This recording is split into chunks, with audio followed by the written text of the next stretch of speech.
Hello. I wanted to do a really quick vlog.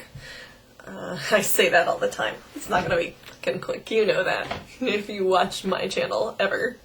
About something that interests me, which is why in our society it's uncomfortable to talk about illness.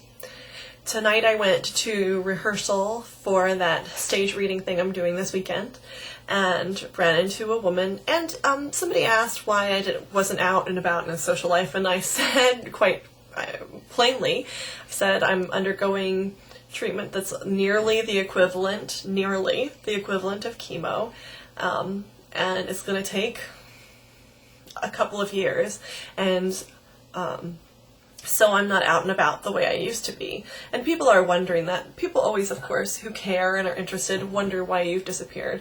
I also had a very public job. I was in the newspaper all the time for acting and things like that. And so to go from being very public, not like famous or anything crazy, but public in my town to being, or my city, to being invisible, people wonder what happened to you. So I was asked. Well, then another woman sort of said, and I don't think she meant it rudely, "Oh yeah, I heard you were sick because you don't really ever fail to talk about it. I mean, you've made videos, you're being pretty public, aren't you?" And she didn't say it bitchily, but she said it like, why are you talking about it? And my answer to her was a little bit different than what I feel inside, but it is also an honest answer, which is I have an illness that's not talked about enough. It's going to be, it's chronic and it's going to be widespread soon, and it's a political mess. And so while we all hide the identity of our doctors because we want to protect them, we all should be doing our jobs in talking about the illness. A, to get awareness, B, to get some of the rules about treatment changed, C, to make sure other people are checking themselves for ticks and getting the tests so that it doesn't go chronic and ruin your life. People should know about Lyme disease, so that was my answer to her. Also, though, on the inside, I feel this way. I feel like if I told you I had breast cancer, any supportive person would go out and buy a pink ball cap with a pink ribbon, and they'd run in a marathon, and they'd make a cookie. Or if I had HIV, there'd be a very public support group. And so this is not really a rant, but I just find it very interesting that in society, there are certain illnesses where you're allowed to talk about it. You're allowed to talk about HIV. You're allowed to talk about breast cancer. Not necessarily all types of cancer. People are uncomfortable.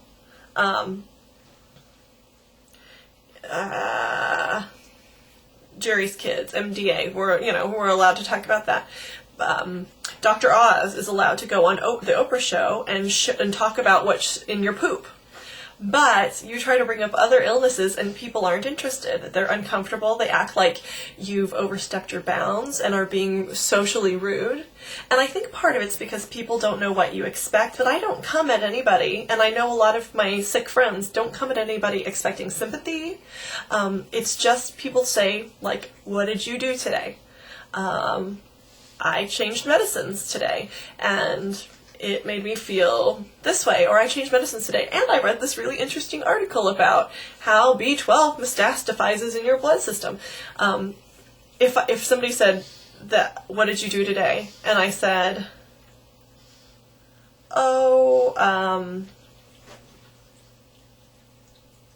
and I had breast cancer, I saw my doctor and there's this new procedure, instead of doing a full mastectomy, they do this, that would be interesting.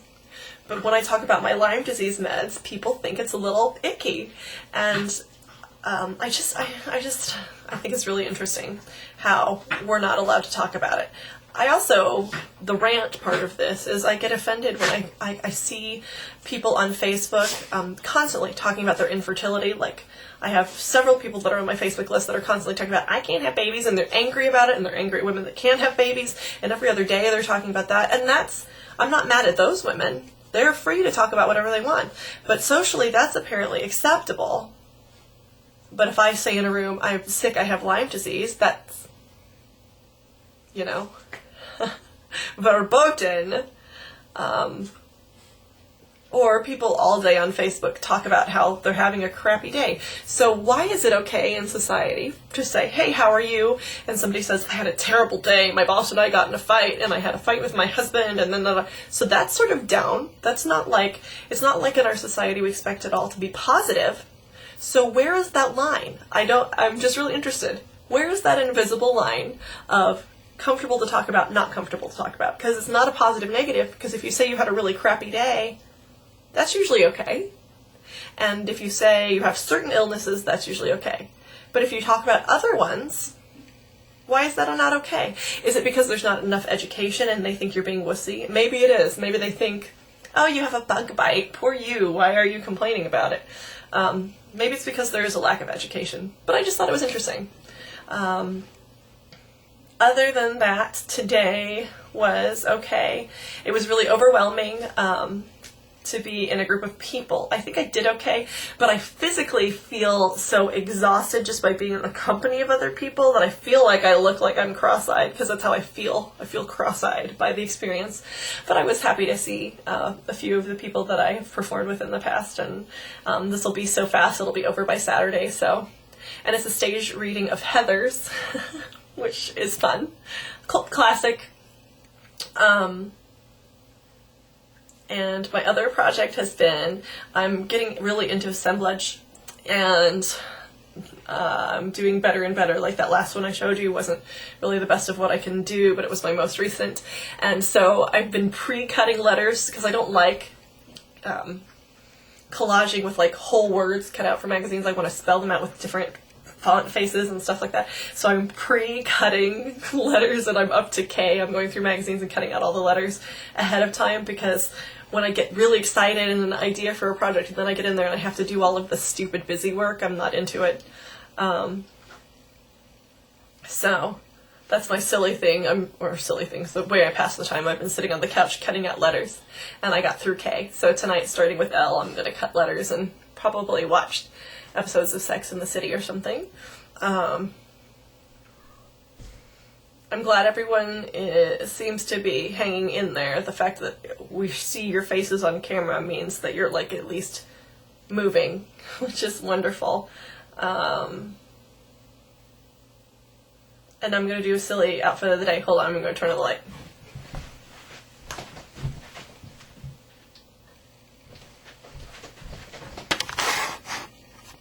Okay, so today, it's sick person outfit of the day. I am wearing Route 66 flare jeans and a pair of, I don't know if you can see them, knockoff Payless Chuck Taylors. Comfort, comfort, comfort. I am the girl that loves high heels, a peep-toe platform shoe, but my joints can't take it. And little cute cut-off turquoise socks. And then I'm wearing a cute little A-line bell shirt with really cute button details in sort of a soft fabric, which I like, again, tactily pleasing. And then, of course, the hoodie of the day. It doesn't have the cool yoga pockets, but it does have the hood, so that when I have a headache or I'm feeling really crappy, I can use the hood and make my ears warmer. And I didn't put on makeup to go out, but I probably will tomorrow, because I felt naked in the room of pretty actors. And then jewelry-wise, I'm wearing my snake ring and my engagement ring, and that's it. So I may show you guys some more assemblage later or something if I get bored. But I need to go take medicine. And yeah, I think that's it for now.